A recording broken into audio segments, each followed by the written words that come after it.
What's up guys, Nightingale here, and welcome to the Ultimate Beginner's Handbook. Today we are going to be covering the Moonlight Blessing. We've got a lot of stuff to cover in this video, so let's go ahead and get the housework over with before we go on to the good and fun stuff. So first off, for just another video or two, just to make sure I drive the point home, because these first few videos are very, very important, is we want to point out that we're going to have this in the first minute of every video. You will be able to see the course overview of everything that is current, which is the orange text, and future, to everything from orange text behind, which is already in the playlist, so that the guide was originally designed to be watched from beginning to end. So for new players, you're not missing out on anything, and you can see where potentially maybe information may be missed because certain things were assumed they were covered from a prior video. Next up, what we're going to have in every single video is the video overview, which will give you a quick brief overview of what all the major topics that are going to be covered inside of every video, as well as in all of the video's descriptions we'll have timestamps with the major bullet points or other things that I may see as important that just aren't in this that I want to draw attention to, or things that I think you will want to come back and see on a repeat based type thing. So this is what we've got kind of going on here, and I think really the next thing to talk about is what is the Moonlight Blessing? So let's jump over to the tutorial account and let's talk about the Moonlight Blessing. So you've just completed episode 1, chapter 1, the 10th stage, and you've moved on to Rengar. As in the last video, now it's time to come back and talk about the Moonlight Blessing, because you've just now unlocked this. So what is it? It's something really, really great, and this is one of the major highlights from the Rise update. Absolutely massive. They're now giving away a free Moonlight 5 hero. So that's right, you can get a light or dark hero of your choice, and you're only able to get one. Now, we've got 6 very unique and completely different types of heroes here, and we're going to go over each one of these in much greater detail. What we're going to be doing is we're going to cover these independently by each unit, and then at the end we'll talk about a specific rating, and then we'll also go in and talk about how to unlock them. So the first thing we're going to do is we're going to bring up some slides, and we're going to talk about Arbiter Vildred. We're going to go in alphabetical order, and then we're going to go over to my main account where I have all of these heroes unlocked. I have all 6 of these unlocked and fully leveled up. So we'll talk about them there so you can see them at max level, and go into these a little bit more in depth so that you can understand what you are picking. So let's jump over to Arbiter Vildred first. Okay, first up is Arbiter Vildred, also known lovingly as Arby.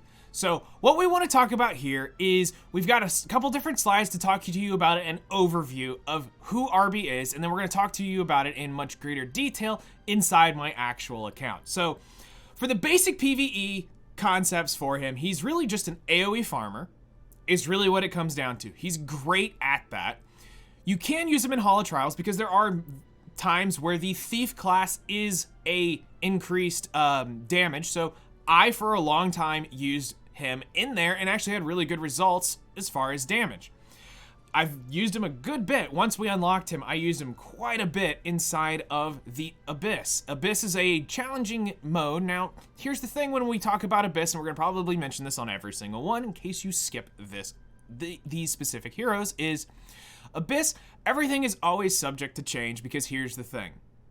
If there's a Moonlight hero that can do it, there's probably an RGB that can do it better and more efficient. It's the way it goes. Another thing we want to point out really quick is how easy he is to gear with free sets. He's a super easy, very free to play friendly, very easy accessible unit to get right in the beginning. Next up is Hunts. So he actually can function as a fill-in for a couple different hunts for new players. Now, I can already see people starting to want to go keyboard warrior, but just hear me out for a minute. In the early stages of playing the game, you can actually use him for Banshee. Now, does this mean instantly skip over the Wyvern hunt in the beginning? No, but just as a future fill-in, if you don't have certain units, he can actually do a decent job there. Same with Azmonak. It's a hunt later later on down the road, but in case you are missing his Vildred, which is where we mentioned earlier, if you didn't get Vildred, he is a good option because he can also fill in Azmonak where Vildred's role would typically take over. Expeditions, he can actually fill in a couple roles for a while. Now, you will want to eventually get off of him for just the general sense of expos. He's not the greatest, but he actually can work and fill in Fire, Grass, and Dark Expo, which is really cool because it allows you in the early game to be able to do it, but not as efficiently. Trust me. When I say it works, but you can do a lot better. Next up, the most important part of this actually really is the PvP factor of this. We're gonna say this again every single time, is Moonlight heroes are PvP heroes first. Always remember that. But in this case, he's great for Arena, he's good in World Arena, and he's great in Guild Wars. Now, with that comes the big caveat is there's always counters to everything. And as metas come and go, but for a new player, in the early stages of the game, you're going to be able to use them everywhere. Now, here's the actual one key factors, and until he's unlocked, and the same goes for all of the Moonlight Blessings, you won't be able to use them in World Arena right away. But everywhere else, you'll be able to use them except for defense-based things. We'll talk about that again later. His main trick is he revives when killed. Now, the next thing we want to talk about is this. There are downsides to every unit. Let's be real. So, the major downside to Arbiter Vildred is extinction exists. What extinction is for brand new players is exactly what it sounds like. Instead of a unit being able to die and revive, extinction puts them in the ground permanently. So there are many extinction units out there, and if you get killed by one, you will stay dead, and he will not be able to come back and do his whole thing. Next up is he does actually have many counters. While there are debuffs that can counter him, there are units that counter him, there's just a lot of different stuff out there for Arby when it comes to PvP that just kind of shuts him down. But depending on where you're at and what situation you're in, he's actually pretty good. Now, another downside, and this is where most veteran players will kind of come in and be like, yeah, he's totally useless, is really right here. And it's really because in the late game, once you really conquer your account and you have many units leveled up, he's really just going to be a late game farmer, which is where mine really sits. Until I can go back and get some really high quality gear put back on him, because I stole most of it to be able to do a lot of my content later on, he lost the ability to be a major PvP player for me, so I just put him on a retirement set, which he does just fine in, and he's still to this day my #1 farmer that I use in my general PvE grind stuff. All side stories, all that stuff that we're going to talk about later on, he's the go-to guy. So let's jump over and take a quick look here at my Arbiter Vildred, and now we're going to talk about his kit a little bit more in depth. So this is it. This is what I'm farming on. He's been this for quite a while, unfortunately. So the big thing we want to talk about are his skills and why he's important. So we got 2 skills to talk about that are major because this is really what makes Arbiter Vildred. First off, it's a passive. Upon receiving lethal damage, regenerates to 100% health, so he dies and comes back full health, increases combat readiness of the caster by 100%. In layman's terms, for those of you who are brand new, if he's dead and was at the very back of the line, he's going to come all the way up to the front. Really important. Fully recovers the caster's focus, which there's a bar that for his S3 that when it's maxed, it has a new animation and does more damage. And the caster's focus will reset the cooldown of Dark Blade, which is his skill 3. This is Arby. When somebody talks about getting destroyed by Arbiter Vildred, it's typically this skill right here. Attacks the enemy, decreases hit chance for 2 turns. When focus is full, consumes it all, increases damage dealt. When the enemy is defeated, cooldown does not occur. And he can do a 10 soul burn to increase damage dealt. This is what will make or break your fight. You will see it many times come back where he wears that artifact that I have on him right now. It procs, they soul burn, and whatever was on the other end is going to die if it's not super tanky. This is what is known as Arbiter Vildred. This is what you hear the legendary Arbiter Vildred is from, is this. Now, there's another skill, still really good. rapidly attacks 2 enemies with a sword storm, decreasing their combat readiness by 15%. Now here's the thing, you are able to target one, but the other one is random. So you'll be able to at least guarantee that you can push back 15%, one unit, and then the other one, you'll take a guess, and hopefully it's the one you want. So let's talk about him in a little bit more detail of who is he. So at this point, for me, he's a farmer. But for me in the beginning, he did so much stuff for me. He was able to help me in Abyss because of his damage and the ability to die and revive and come back. And if you could time it right, because it does have a cooldown, it's not a one-off thing. It has a cooldown of 5 turns. So if you can keep it up and you can keep him in the fight, you can consistently keep him dying and coming back. This is why it's so vital for new players, is because dying is kind of an issue in the early game because you're technically taking the unit out of the fight for the rest of whatever this is. But in the case with Arbiter Vildred, he will come back. But now if he doesn't come back and live long enough to reset that cooldown, yes, he's gone for the rest of that specific fight. But that's okay. We have revivers in the game, so you can still bring him back, but if he's extinct, he's gone for good. Till the next fight. Now, I'm not going to cover generic builds and all this stuff like that. That's not important right now to you guys. What we just want to talk about is that this is really what Arbiter Vildred is. You're getting him for his skill 3.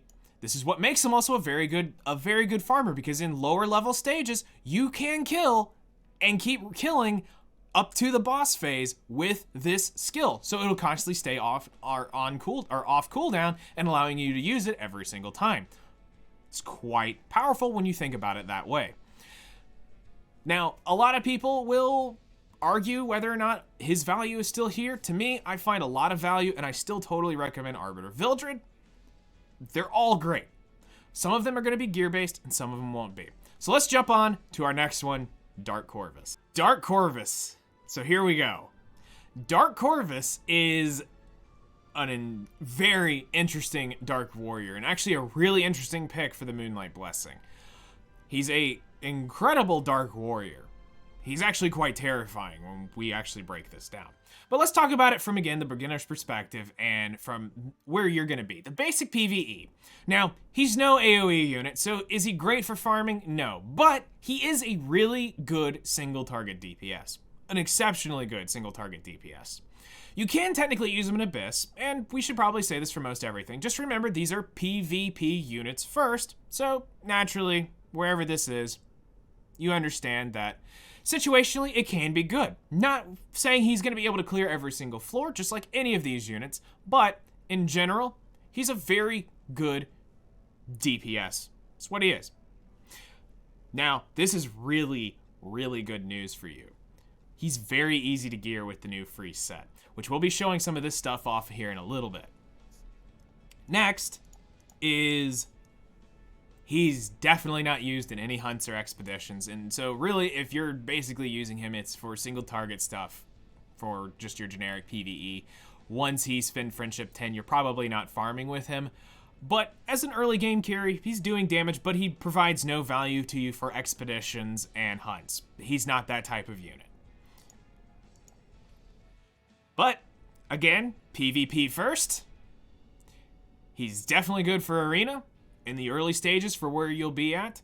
World Arena, again, Moonlight Blessing, you won't have access to him instantaneously, but when you get around to it, you could technically use him there for a little while. Guild Wars, he's king. Pop the crown on him, he is king. That is where he belongs. That was his design, his sole glorious purpose is Guild Wars.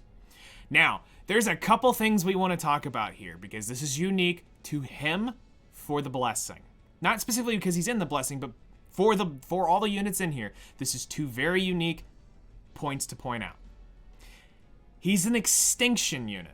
Remember me talking about Arbiter Vildred? He puts him in the ground. For good.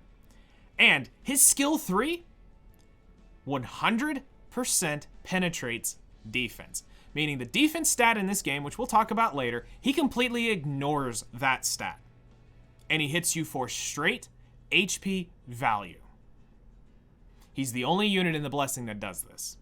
So this is what definitely makes him unique for PvP, and especially for early game PvP. Now, as all units do, they come with downsides. Now, fortunately for Dark Corvus, because he is super tanky, which we're going to talk about in just a second, he's not easy to kill. But also it comes with a cost. That skill 3 is where the bread and butter of Dark Corvus is, and honestly, this is what makes him slow to ramp up. But if you've happened to watch the reroll guide, and you happen to pick that unit we talked about there, you can now change some of that ramping and make him better. So this is why we say, the downside is he's situationally good, because not everybody's going to roll for Iceria, and not everybody's going to pick Dark Corvus as their Moonlight Blessing. But it works. You can change this slow to ramp up, and the reason why we say it's slow to ramp up is because when we jump in here to his skills, you'll see why. So let's head over here to Dark Corvus on my main account. Now, I've been hunting for this unit for so long, and I recently just got him, and I cannot wait. But veteran bias aside, let's talk about Dark Corvus and talk about his skills. So, what is Dark Corvus? Dark Corvus is a bruiser warrior. He's meant to take a crap ton of damage and then deal out a crap ton of damage in a slow manner. So they say. And then I found out you can make him fast. Okay, so let's talk about Dark Corvus, because there is a specific way this works. He starts with his S3, his skill 3 on cooldown. So we'll get to that in a minute, and we'll talk about progressing as we go through and how this works. So his skill 1 arguably does good damage. So it attacks the enemy with a shield with a 75% chance to provoke for 1 turn before recovering the caster's health. So he's going to have some sustain in this. Damage dealt and the amount recovered increase proportional to the caster's max health. That's very key. Now, his passive here is the moment the caster is attacked, the caster has a 100% chance to 100% chance of their skill cooldown being decreased by 1 turn or 2 turns if it is in case of a critical hit. Now, most units in the game run 100% crit chance. So there are very few units that will not trip the 2-turn cooldown, which is why we say situationally good. Now, what happens when we do get the skill off cooldown? Here we go. Devil's Descent. The skill that never should have existed. This was a recent buff. So, here we go. Attacks the enemy with a lethal hit. Absorbs some of the damage as health, so he will heal back some. When the enemy is defeated, inflicts extinction. Damage dealt increases proportional to the caster's max health and penetrates the target's defense. This attack cannot trigger a critical hit in the battle and begins the battle with a full skill cooldown count. Now, this is why I said you can, with Iceria, you can reset this turn 1. If you can figure out a way to get souls, which there is a way, we'll let you figure that out. But there's a way to get souls, turn 1, and you can soul burn this turn 1. There's not much that can live through this. Now, you gotta understand that there are mechanics that will help mitigation that will not make this a full kill, but this is pretty much guaranteeing that when the skill goes off, something is going down and it's going to stay down, which makes this a very nasty unit to have to deal with. Now, does this mean everybody needs to go out and start running Dark Corvus? No. But does this mean he's a very good option? Yeah. This extinction definitely helps out a lot. Now, again, here's the unique factor that you need to take notice of. Specifically the words right here. This attack cannot trigger a critical hit, which means you have to put nothing into his stats, which means you can just put it all into that number, the HP stat, and the speed stat. You can literally do that. You can also come over here and put it into the ER, which is down pretty low on this one, because this was just my generation 1 build, just trying to get it up and going. But still, the fact that means you can put it all in, and he's easy to gear because you get a free HP set right in the beginning of the game, and it's nasty when you actually look at the stats. Y'all just remember that number, and when we show you one here in a little bit, you're gonna go, wait, what? Okay, next up, Judge Kise. Judge Kise, affectionately known by the community as Jugs. I'm gonna give you 2 guesses as to why they affectionately named her Jugs.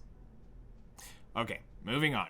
For the basic PvE, she's an okay farmer. Now, I can attest to this just because this was my first ML5 when I started playing the game. And when I mean first ML5, I mean I did my selective summon. There was a free 10 pull event going on where you had the free 10 daily signals. I came out of that, and within my first 10, it sparked purple, and there she was. Literally, not even the words out of my mouth after playing the tutorial was, man, I really wish I could have that unit. Smilegate decided to give it to me, and this is probably why I'm so attached to the game, because it gave me a unit that I instantaneously wanted, and I was like, that's awesome. Of course, I didn't know it sparked purple, and I didn't know what all that stuff meant till later I was streaming it, and everybody's going, wait, that's your unit, and they start talking about how rare she was, and I was like, okay. I didn't realize how rare she was, so now I became even more grateful to the fact that I started with her.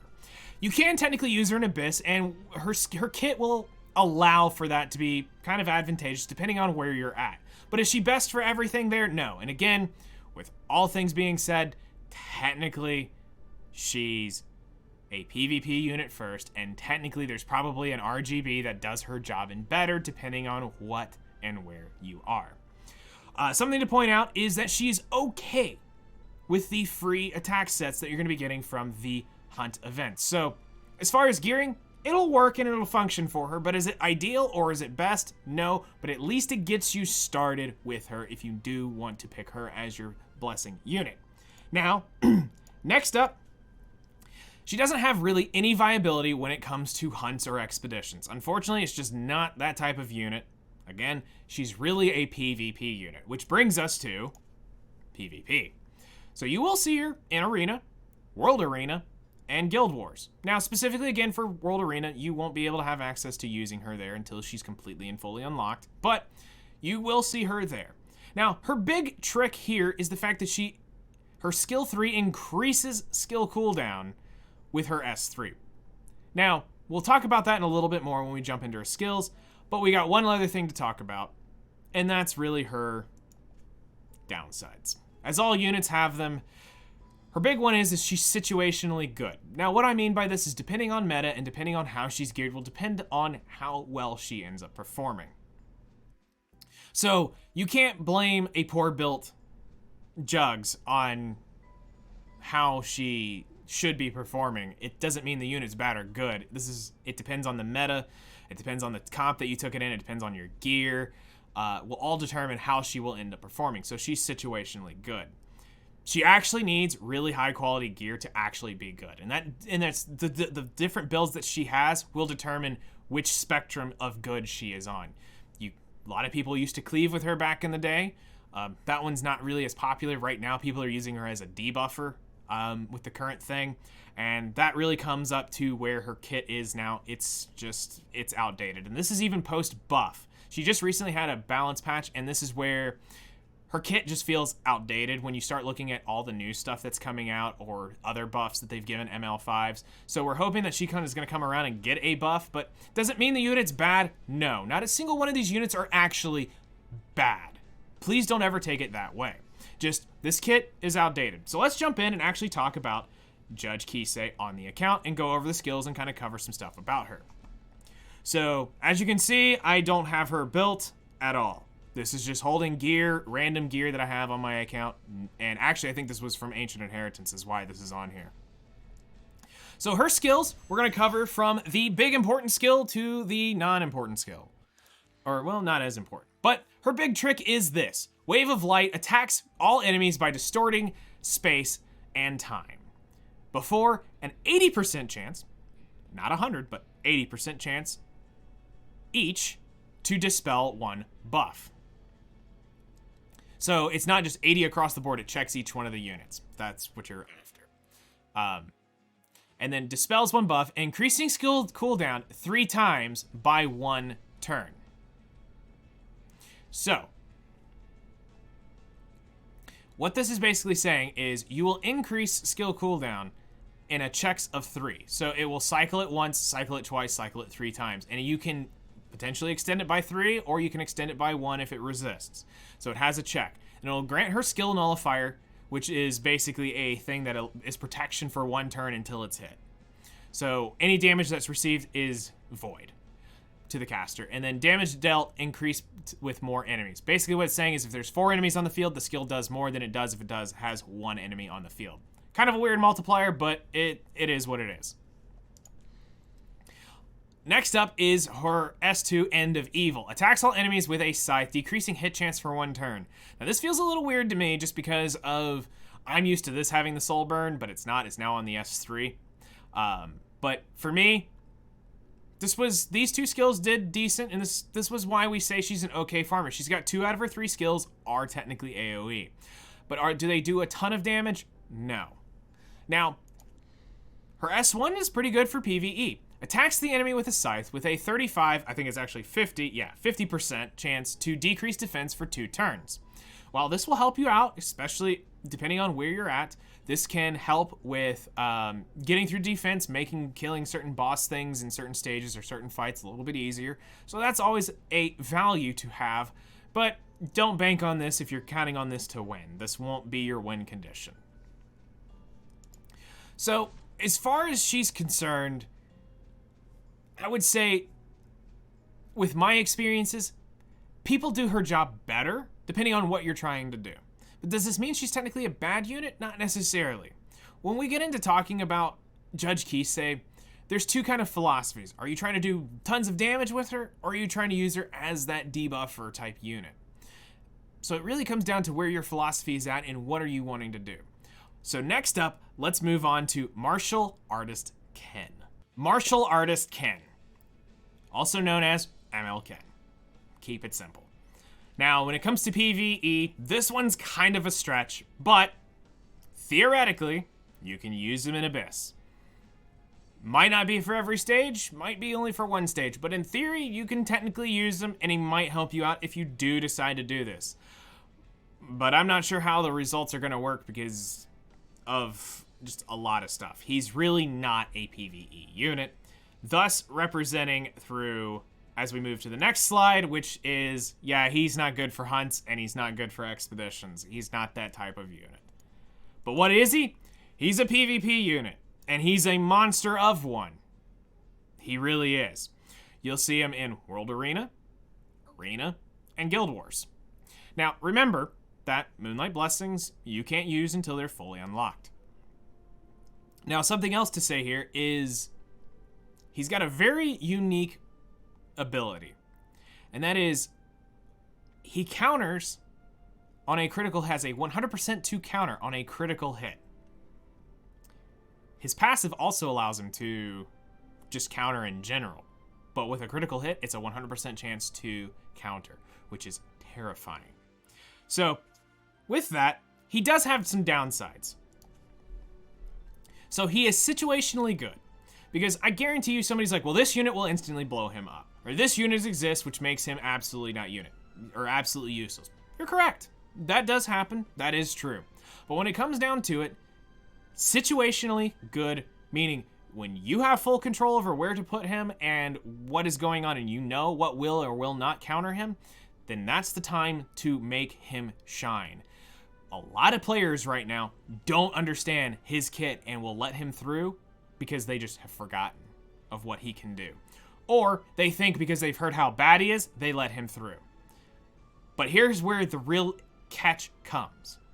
He's not bad. He's one of the few units in the game that actually requires insanely good gear to actually be good. It's one of the very few, and unfortunately, he's one of the Moonlight Blessing heroes.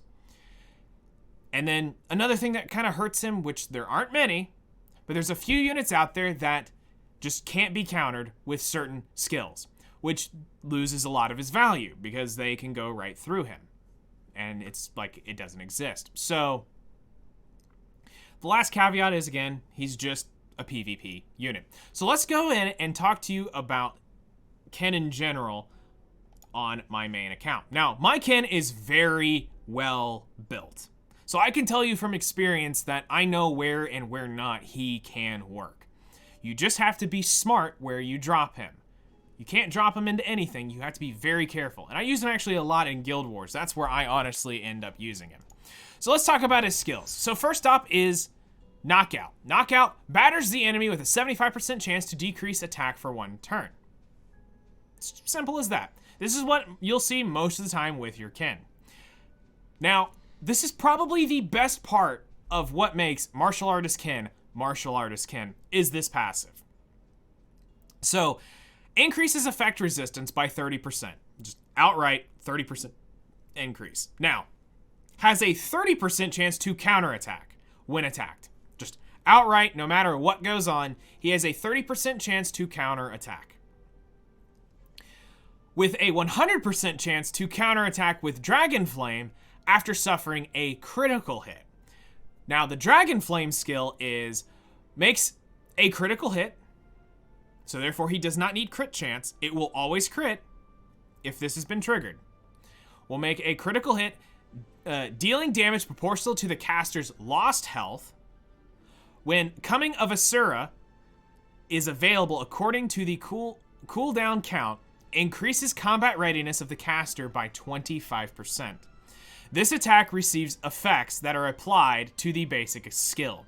So, what this means is, as you can see here, when this is fully maxed out, you're increasing the stats of Dragon Flame on the passive as well. So it's like a 2-in-1 leveling skill, which is actually pretty unique.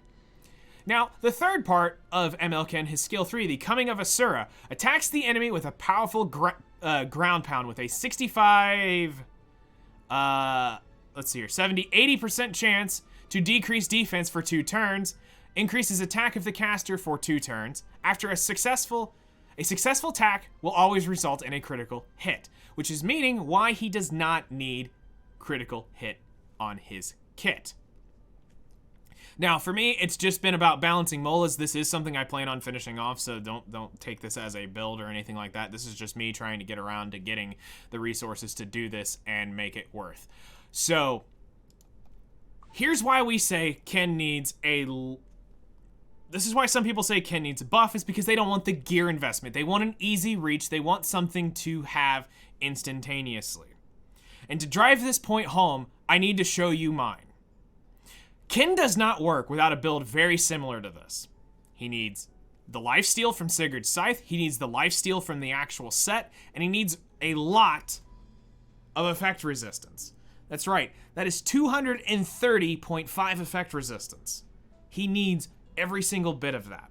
Because if he gets controlled, it's game over, he's out of the fight. Now, the cool thing is because you can do this, you don't have to worry about critical chance. So that means you can put it into crit damage, his bulk, and his attack.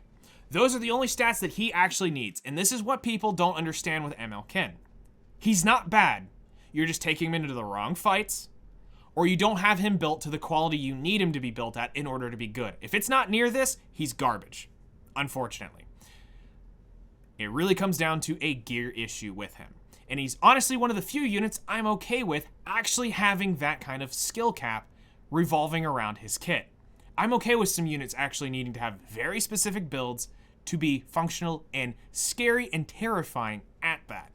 So next up, let's talk about Ruele of Light. Ruele of Light.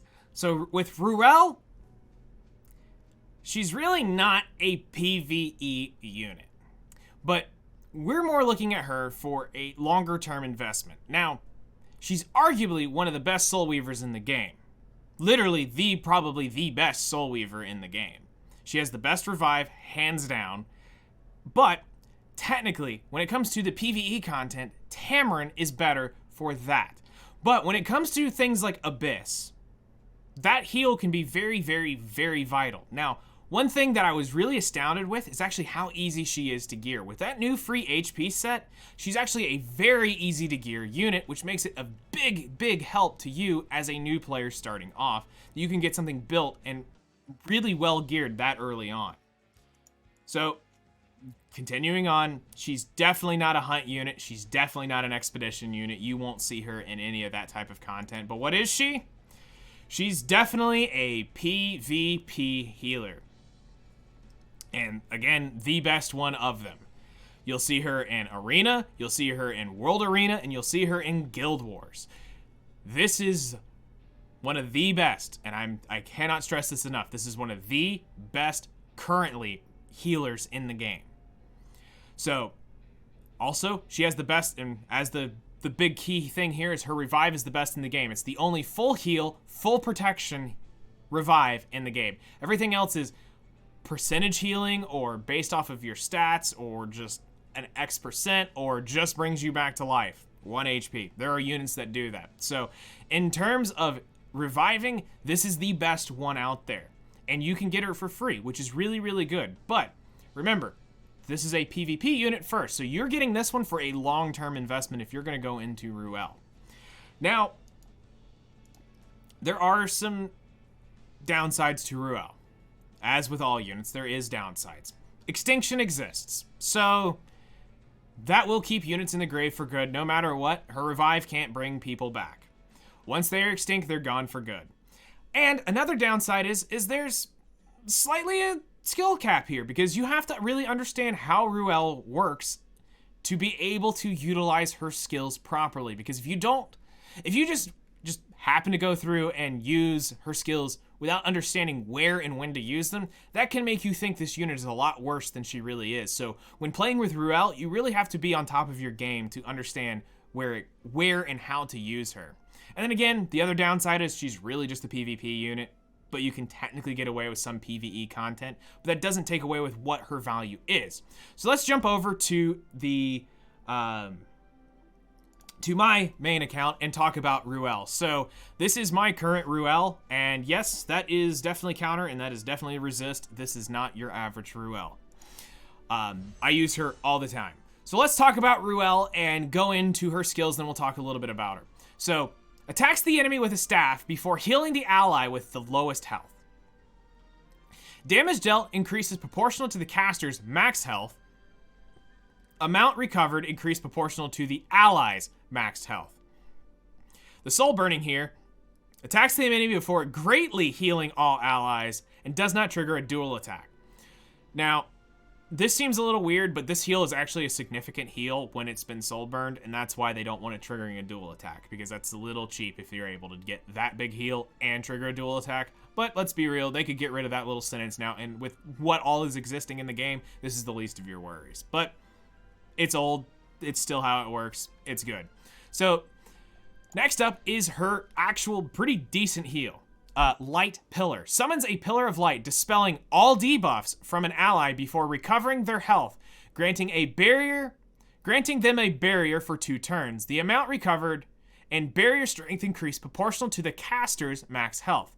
So this is a very significant heal, but you also have to time this heal, and depending on where you're going to use it, as well as the dispel. So this is where we talk about the skill cap, is because she does have the dispel, she has the ability to heal. Which are you going to use it? Are you going to use it now to get rid of those debuffs? Or are you going to use it because you might need to heal something later on or protect them with the barrier? So you got to kind of play around with understanding where this goes. And now what Ruele is revives one dead ally with healing magic, recovering all of their health before granting them invincibility for 1 turn. Invincibility means they will take no damage, 0 damage, until it's stripped or they take their turn, and their turn ends. Because if you happen to get counterattacked while the invincibility buff is up, you take no damage. When the skill is used on a living ally, all of the ally's debuffs will be dispelled before the same effect is applied. So this will full dispel all debuffs, which is cool.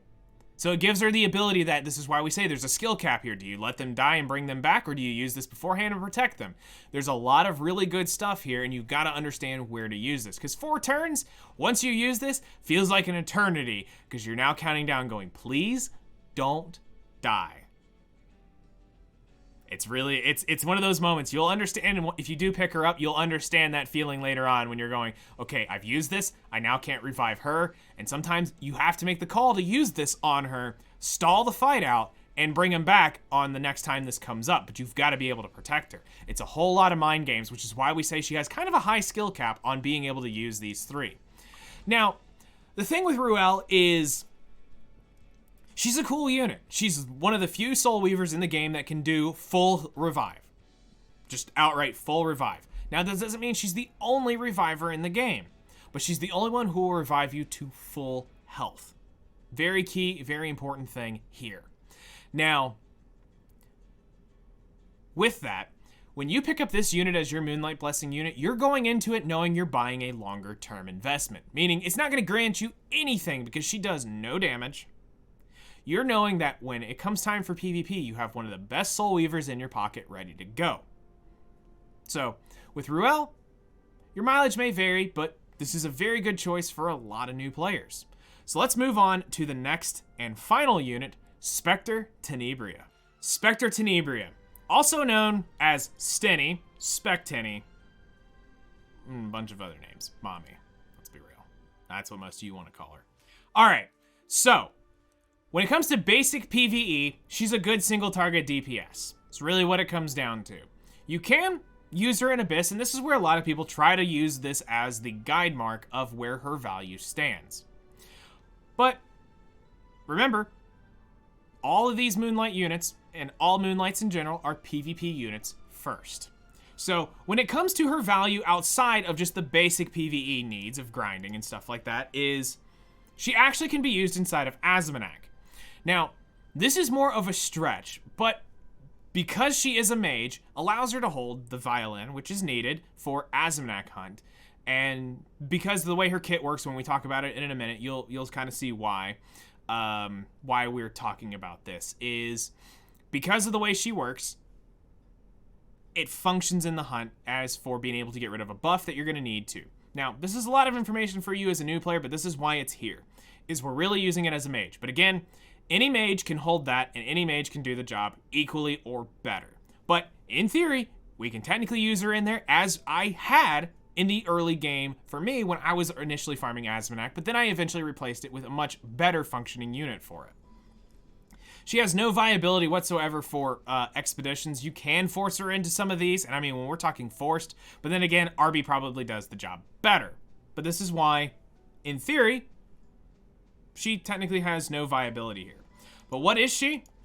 She's a PvP unit, and a quite threatening one at that.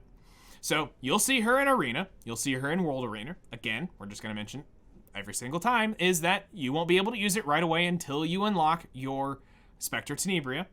And then Guild Wars, you'll also see her. Well, she's got two tricks that make her fairly desirable depending on where you're at. One is that she cannot trigger, or she cannot be targeted while an ally is on the field. This is due to her passive. It's not stealth, but it's a different type of passive that allows her to not be targeted, which is kind of her protection because she is very squishy. And her second, and again, as I put in parentheses, it is unless AoE, then you can completely and totally annihilate this unit that way. The other cool thing is her skill 1 cannot be countered, or cannot trigger a counterattack, which this is another reason why some people say Ken has fallen off, is because she exists. But if she's not there in the fight, what are you worried about? Now, what are her downsides? Because every unit's got them. Well, the big one is AoE can reach her, and it will destroy her very quickly. And this one is another unit that needs very high gear to be great. When people talk Specter Tenebria, the one thing that they fail to mention is the gear quality needed for her, and the sets and the time put into grinding that up. She's really just a PvP unit. Now, let's jump in and talk about her skills, and then we'll dive into a little bit more about Specter Tenebria. Now, mine may look a little bit different from yours, and that is mostly due to the fact mine is wearing the skin. So, I have it just as much as you do. We have the same, we're this, it's the same unit. Don't panic, it's the same unit. Everybody wants the skin for her anyway, plus, I mean, to be fair, this has become canon now. As far as everything they're concerned. Whenever they promote and talk about Specter Tenebria, it's now off of this. They made it canon. Now, let's talk about her skills. So her skill 1, Poison Blast, attacks an enemy, attacks with an explosion of poison energy, with a 70% chance to inflict poison for 2 turns. The skill cannot trigger a counterattack, attacks 2 enemies when Endless Nightmare is unavailable due to skill cooldown count. So when her skill 3 has been used, this will now target 2 enemies. This is another reason why we said in Azmonak she's kind of got a slight advantage, because she can attack 2 enemies. But again, there are other things that do her job better. Now, this is the big thing when it comes to her. This is what most people are looking at for her. When an ally is capable of being attacked, is still remaining, the caster cannot be selected as a target for attacks. Increases attack and defense of the caster by 10% every time somebody dies. So she can get up to 50% attack for people dying. It's quite nasty. Now, the next thing is her skill 3. Attacks with Endless Nightmare. Attacks with a Nightmare Crystal stunning for 1 turn. Decreases the combat readiness of all remaining enemies by 50% when an enemy dies. What this means is if you get the final hit with this skill, it will push them back by 50%. Can be quite helpful if you know where to use this. Damage dealt increases proportional to the number of debuffs inflicted on the enemy. So, depending on where and how you're using Specter Tenebria will determine if and how hard the skill actually hits. So, if you are able to get some poisons on, then yes, the skill will hit a lot harder than it normally does. Now, when it comes to Specter Tenebria, the big thing that we need to point out is there's a lot of, and also this gear is just placeholder gear. I don't actually have the gear for my Specteni right now. I had to de-gear mine when I was doing one-shot comps, so goodbye her gear.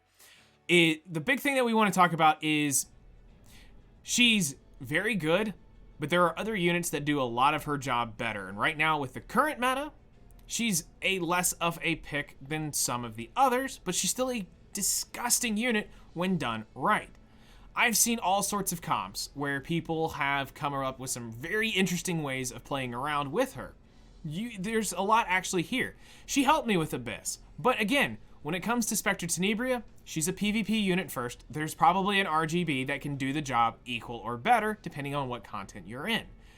So, we finally talked about all the units in depth. Now, you're probably curious as to where do they all rate. Now the moment is finally here where we reveal who is actually the best Moonlight Blessing for you to take. And I'll tell you what, this comes with a lot of time and a lot of effort put in to actually get this done. This comes from a lot of data that I have collected over the last year and really put in a lot of time to sit down and talk with players and go through their experiences and see how things affected them along the way. With also running a lot of test accounts to try to see how the new player experience really is and what would be beneficial. So, without further ado, here are the rankings of the 6 Moonlight Blessing heroes. So congratulations to Arbiter Vildred for coming in at the number 1 slot. This one is pretty easy to see when you actually sit down and look at it from a non-biased standpoint and you go through and you write down really all the pros and cons of what this unit can do and where he can fit and where he goes. He's probably the number 1 choice for most beginners in getting them through the beginning new player experience. Now, veterans can be able to be free to go pick whatever they want because they already know how the game's going to work. But when it comes for a new player experience, he's probably the best and easiest and most safest pick of all of these units. Now, when it comes to Ruele being at number 2, I'm going to tell you that this is almost a two-way tie for number 2. But there's a few things that tend to give her the slight upper hand. And that's mostly just due to Dark Corvus not having his buff for as long as he has. So Ruele kind of weighs out a little bit more just in longevity here. And the main reason why Ruele comes in as the number 2 pick is because of this. She's one of those units that is truly unique and gives the advantage of that revive. Once you get into the game, you start getting into PvP, when a lot of people come to me and they start trying to get into that next stage of PvP, once you kind of hit that early area of once you've unlocked your Moonlight Blessing and you're starting to kind of grasp out and finally you've conquered the hunts later on, that's where she started to shine and people started really gaining a lot of value out of having Ruele on their account.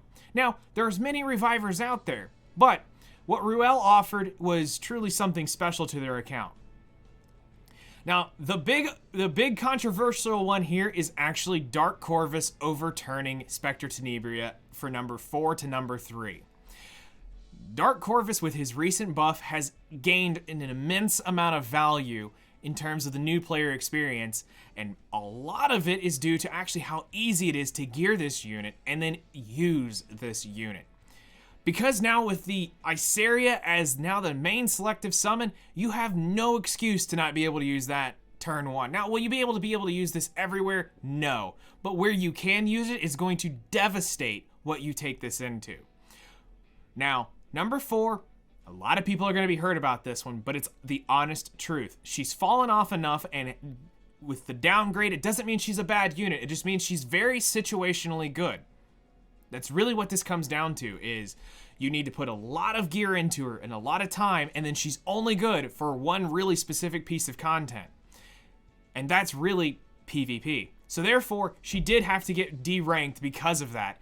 And with just really how the things are going and where the metas have gone, and what we're seeing is everything's able to now reach her, that took a lot of value out of that, I hate to use the word stealth kit, but the ability to not be able to be targeted out of her kit. That really took a lot of value out of it. That's one of the reasons why a lot of people were using her. A lot of also people do tend to claim that they're using her for Abyss, but again, there's a unit that exists. Her name's Kise. She's got poisons on her kit, and she does the job typically better than Stenny in most cases. Now, sure, Stenny can come along and do a lot of damage, but for the most part, when they're using Abyss as their crutch, it's not enough to keep her in the number 3 spot. Number 4 is Martial Artist Ken, and he's honestly here because he's technically better than Judge Kise in the overall aspect of his kit. It just requires an insane amount of gear to make him good, which really devalues him for a new player. Now, this isn't saying Ken's bad. As we talked about earlier, Ken is a very exceptional unit, but he takes absurd gear quality and gearing and specific build to be great.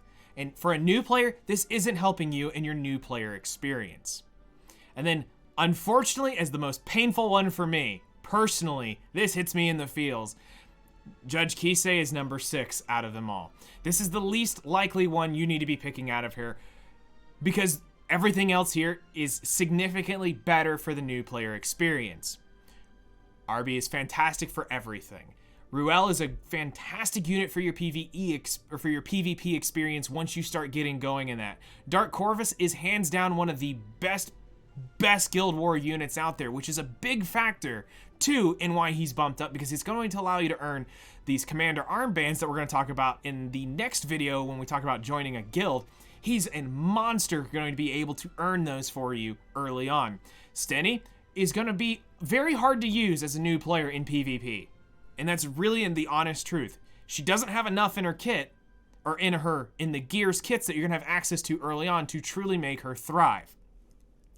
With that, actually, we have a slide prepared for you of actually showing you these free sets. I have a friend who leveled them up. I haven't had the ability to level them up, so he did this for me. I gave him one request. Just make sure that they don't have any self-imprints into them so that it's not giving extra stats. And he came through for me. I don't know if he wants to be called out or not, so I'm not going to say his name here. I should have asked that. I totally forgot. And for you, I know you're watching this. Thank you for helping me out. Feel free to say who it was if you really want to be called out. You can comment. But yeah, anyway, so he gave me a huge help, and I want to share this with you because this is actually something very, very interesting to look at as you for a new player. So here is Arbiter Vildred, and on his account with an artifact on. This is just an artifact and the free attack set. This is a very scary Arbiter Vildred. Now, yes, it is slow in the grand scheme of things, but if I'd have had this day one, I would have been blasting through content to be able to have this free attack set that they've given out here. And now here's the cool thing. If you get a crit chance set, so that critical set right there, and put that on him, he's instantaneously ready to go. That is a scary Arby. Slow, but that can be fixed. The speed can be fixed aspect of this. This is fantastic for new players. Now, next up is Specter Tenebria, and this is why we say it doesn't do her as good. And here's why. Yes, the attack is great on her, but she's got no defense, she's got no HP, she's absolutely dirt slow, which can be partially fixed, but see above, it's still She's too thin, and she's going to get blown up. She's still not good enough. The crit, you'll need to obviously put a crit set on this to even try to get her close to having max crit. And the effectiveness is actually decent, which is coming from her, between the effectiveness of the gear and her skill ups. Or not her skill ups, but her awakening. So that's why she has a decent amount of effectiveness here. But for new players, this isn't nearly as good and as valuable as what that RB just did. Now, when it comes to Ruele, this one actually surprised me. This is a terrifying Ruele. This is a terrifying Ruele. 1,700 defense, 22,000 HP, and 170 speed, and still has 100 effect resistance. This is exactly what you need as a new player. This is massive. Absolutely massive for a new player to have access to this. Now, what you're about to see may not be suitable for children. Viewer discretion is advised. The most frightening thing I have ever seen in my life is this next slide.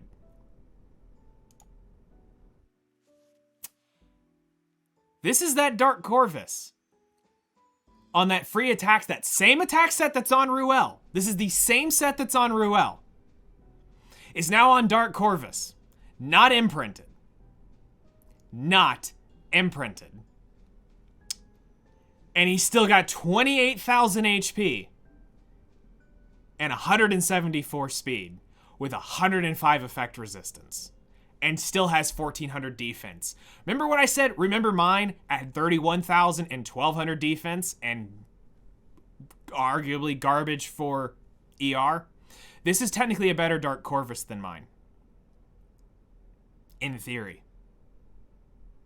This, as a new player, getting access to this, you will be able to slay Guild Wars if you learn how to use them right. Now, here's the thing. You won't be able to just go in an instant win. Please do not take this as an instant win. You still have to know and understand where to take this unit and how to use it. But for the early game players who are going into low-level guilds and low-level arena and all this stuff, you can't kill this unit turn one. You can't. Now, there's arguably a unit that potentially could get close, but if you have a Reviver, if you happen to get Destina out of your rolls, and you happen to walk around with something like Destina, there you go. There's a Reviver. Now, Destina's probably going to get targeted from what I'm talking about, but we're getting into too much theory crafting, but I just wanted to show you this. That this is absolutely scary to think that you can get a Dark Corvus for free by just finishing your hunt challenges. Can you get a set that is potentially this good? And you get 3 cracks at making this thing better. You get 3 sets. May the odds forever be in your favor if you decide to pick up this. This is terrifying to think that this can exist for a new player in their first week of playing. Okay, now, before we jump in and actually talk to you about unlocking the hero and all this stuff, I've got one last thing I want to talk about before we get to that. And there's some bad advice that's really been flowing around out here. And this is going to be, it took me a while to find this. I had to dig through some of my comments because I wanted to share some of these. Now, I'm going to go ahead and say now, your names have been blotted out in both aspects, but you can go, if you decide to go fishing for them, they are in the comments, but leave it be. The only reason why I'm wanting to do this is because I want to point this out, that some content creator out there started this and it needs to be put down into the ground now. We are ending this argument here. Null and void, I will just straight delete your comment if you comment this on this video or any one of my videos from here on out. This advice ends today. I don't know who started it, but there's some advice going around that is telling players to do this. And I will read each one of the comments in its own. You can pick MLRB first so that you can finish the chapter 1 story mode. Let me just paraphrase this will be easier. You can pick MLRB first so that you can finish the first chapter story mode, progress the early game content, then change to ML Specter Tenebria for the final placement pick. That right there is horrible advice. This is meant for you to get a unit and be done with it. There is If you end up getting a dupe, it's not the end of the world. You're getting Moonlight coins, which is all part of the process. Next up, here's somebody who's been told this. Hello, is it okay if I pick Arby first, use him to progress through the story, and if I'm far enough through the game, almost unlocking him, change to Tenebria and get Tenebria because I heard Tenebria is good for later game than Arby. Is this a good idea? No, this does not need to be going around like this. This has got to stop today. This is horrible advice for a new player. You want to unlock this unit because if you don't, you can never use it in RTA. You can never use it on your Guild War or your arena defenses. It's part of the Moonlight Blessing. It has that clause. This just happened the other day. Go for Arbiter Vildred, then switch to Specter Tenebria before you complete the Moonlight quests. No, this is going to end today. I am 100% serious. You don't even need to comment this because I will just straight up delete them. This is not going to appear in any one of my videos from here on out. Whatever content creator started this has got to stop. This idea is good for this case. If for some reason, by any point in time when you are playing the game, and I mean any point in time when you play the game, it's okay if you pull a dupe and then you want to reset. That's fine. If that happens between now and the time you get the unit, great. But if not, get it, unlock it, and enjoy it. There's nothing wrong with getting dupes. I have a dupe Arbiter Vildred. I have a dupe Ruele. I'm going to probably end up building this Ruele just so I have 2 variations of Ruele. I have a dupe of Specter Tenebria already. I have a dupe of Little Queen Charlotte already. It's okay for you to have dupes of these ML5s. Doesn't mean you need to build them. You're going to get coins that's going to allow you to buy another unit. So for new players, if you hear this advice, shut it out immediately. Tell them, no thank you, I'm good. That's how you approach this from here on out. If you hear a content creator say that, ignore them. That advice ends today. Now, with that out of the way, we got one last thing, one more thing to talk about. And that is, let's jump in and move over to the tutorial account and show you how to go about unlocking a unit here inside of the Moonlight Blessing. Because there's some stuff in here that left a lot of players concerned, don't know how to go about it, or didn't know how to pick it. Now, for me, in my tutorial account, because I've been having fairly good success with doing Dark Corvus, I am going to pick Dark Corvus for this tutorial account. I have done this with Arby countless times. I've done this with Specter Tenebria countless times. I've done the Ruele one countless times. I've done the Judge Kise because I had Judge Kise day one. So I don't need to do that here. I have ML Ken, and I know without gear he's garbage, so I'm not picking him unless I had the gear, and we don't have the ability to gear him. But what we do have the ability to get relatively early on in the game, and honestly it's day 5, you can even get a free HP set that you can pop on him and even use that to level him up. So for the sake of the video, I'm picking Dark Corvus because it's actually been kind of fun to do this. Alright, so congratulations, you've now picked your Moonlight Blessing hero. What next? So here we go. I'm gonna skip that, you can read it, but here is the short on how this will work. So, you now have access to the unit. We're going to back out real quick and show you that the unit is here. So what we're gonna do is come down here to teams, and I've got to now change how this works because I don't think this is gonna work too well, there he is. Dark Corvus is now on my team. I have access to him. I can come in here and I can start putting gear on him right now. While I don't need to, I could, but I'm gonna wait because he doesn't technically need this right away. Now this unit is now your priority. You just spent all that time trying to figure out who to use. This is now where you're going to put most of your effort into. This unit will now be your damage carry from now till the end of the first episode. This is it. Everything goes in here. So your progress is working with Free Spirit Tieria, and it's going to be working with, or in my case, it'll be Free Spirit Tieria, or your case now is Arbiter Vildred, but you'll still want to work with Free Spirit to finish her quest line, and then you'll retire her if you've picked Arbiter Vildred. In my case, I only have Arya, who does some AoE, I will probably take Sirmia out for Free Spirit, is probably what I'm going to do when we get to that point. I still need to get it on the account. I'm exactly right where we left off at the end of the reroll video, so when I start the guild video next, I will be level 10, and I'll also be further enough in the story where I'll be able to unlock her and put her inside of this Sirmia spot. So there you go, you now have access to him. Now, how do you unlock this unit? That is the big key thing. So, let's explain this to you as simply as possible. Let's start with this. In order for you to be able to 6-star this unit, it does not give you the 6th star. You will still have to do that on your own. But what you will need to do is 6-star 2 units. Now, those 2 units are going to be as follows. One is going to be, the first unit you're going to want to use is your Wyvern tank. We haven't talked about any of that yet, but that'll be your first 6-star, which we'll talk about later on. The second one will be your Wyvern DPS, which will be Sigrid that you're going to get from that hunt challenge that we're going to talk about again later. Those are going to be the initial first 2 6-stars. Your third 6-star of your account is going to be your Moonlight Blessing. So there's number 1, number 2, and number 3. Everything else follows after that. Next, in order to awaken him further, you will need to awaken 3, or let me see, is it better if I go this way? Awaken 3-star or higher heroes to 5-star. What this means is it can be a 3-star, a 4-star, or a 5-star unit. They all need to have their 5th star awakened to unlock this right here, which will allow him to get his 5th star. Now, all you need to worry about right now is getting to the 3rd star to unlock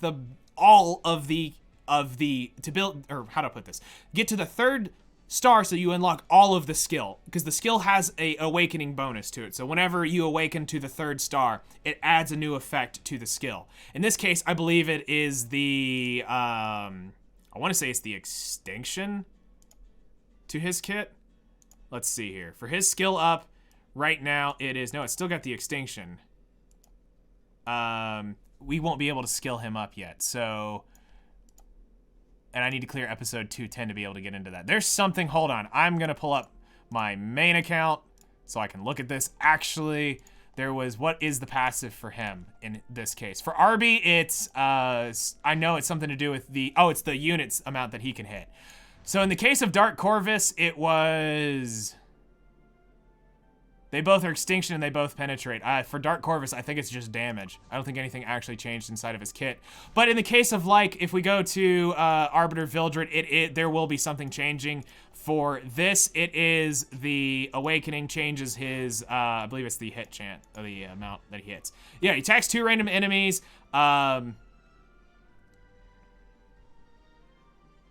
Rapidly attacks 2 enemies with a sword storm with a 50% chance to decrease their attacks. Maybe it's already leveled up and it doesn't say it, but I know there's skill effects you'll be able to tell versus where I will be able to tell. Okay, so back here, next up, let's go in and talk about the next step, which is, this one's probably going to be the longest grind for you as a new player.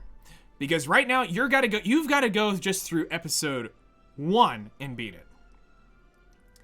This one up here in the top right, skill enhancement, to be able to level up his skills, you will have to beat episode, what we're going to call 1.5, because it's in between the first episode and the second episode. You will need to complete all of that in order to be able to skill him up. And I mean everything. If I bring it back over to my main account here, and I jump in, spoiler-ish, if you don't really, spoiler warning, if you don't really want to know, you might want to just start scrubbing really hard ahead, is unrecorded history. You will need to beat absolutely everything here. And what I mean by this is you will need to 3-star this entire region. All of it needs to be 3-starred. So take your time. Be patient. and make sure the best way to do it is put up a document on your phone and write it off as you go through. I made a spreadsheet when I did it, and I put a check mark beside each one once I finished 3-starring every single one of these things, prepping for the Moonlight Blessing, because we saw it coming in advance, so we were able to prep for this if we were missing anything. You as a new player, the best thing to do is just make a list and say, okay, I finished episode 1. It's fully 3-starred. Episode 2 is fully 3-starred. 2S is fully 3-starred, and work your way around and do it that way. And just take it one at a time. Now, you will need to close the game and start it back up. Do keep this in mind. You will need to close the game and start it back up in order to have the it take effect, because it won't show right away. Once you've done, you go back in, bang, it's done. Congratulations. Now, depending on who you've picked will determine on how easy or how hard this will be, and depending on what you have and what unfortunately RNG has for you in who you have to fight. Getting to gold 1 isn't necessarily the hardest thing to do inside of your playtime. By the time it becomes relevant in you needing to do this, this will technically be the longer grind. You're gonna have to conquer Wyvern 13 first. This is just the inevitable. This won't be something you'll be able to fully unlock right away. Now, you'll need to conquer Wyvern 13, you'll need to probably be invested some time into some gear, and you may end up pulling some other units along the way. At that point, at some point, make the push to Gold 1. When you're done with Gold 1, finish pushing all the way to Master 5. Take the extra time to get to Master 5 so that you will have, because the way Arena works, this is a little over your head for right now, but when you get to Gold 1, Master 5 will be the next benchmark, because once you reach that, you won't downgrade unless you lose a significant amount of points. So you want to make it to that next level so that you can now rest pretty safely assured in Master 5 till you're ready to push again. So since you're almost there, if you reset before it's over with, you'll go down to like Gold 3, Gold 4, and then you have to climb all the way back up to go to Master 5. So try to get it done in that week's time span. When you're ready to do this, start at the beginning of reset on a Monday and push through to the end of the week, reach Master 5, and I can't wait for you guys to be able to unlock your hero. Now, we're going to talk about this briefly here. This is what they were talking about in that bad advice. If for whatever reason you wanted to, you click that button. If you pull the dupe of this tomorrow, you have one shot and only one shot of resetting this unit. You cannot you will not be able to send in a ticket and get them to say, oh, I'm sorry, I want to redo this again. It's a one and done thing. You only have one shot of resetting your unit. And this is the worst part of it. Say you do it, you reset the unit, you get it, the next day you get that unit. Well, first off, you've got a crap ton of luck, but that is not, it's over and done with. You've got 2 dupes, and that's karma just saying, karma.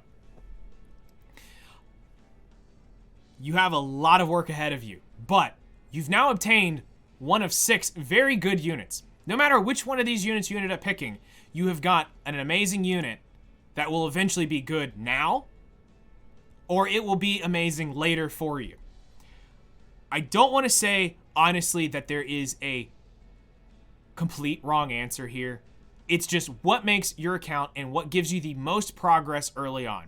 What my goal of this video has been is trying to give you, the new player, the best possible experience for the long-term grind. Because this game is grindy, it will take a lot of your time to be able to do this. There's a lot of stuff we have to cover. We have so much more to coming.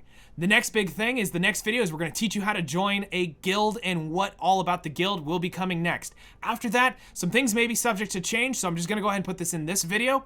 That potentially after the guild video, from where you've been seeing the order, some things might change because I'm going to start playing through this again and making sure I take very detailed notes of what happens and in what order, because I want to make sure that everything happens here inside this video happens at the order you are going to see it is the order the videos are going to come out.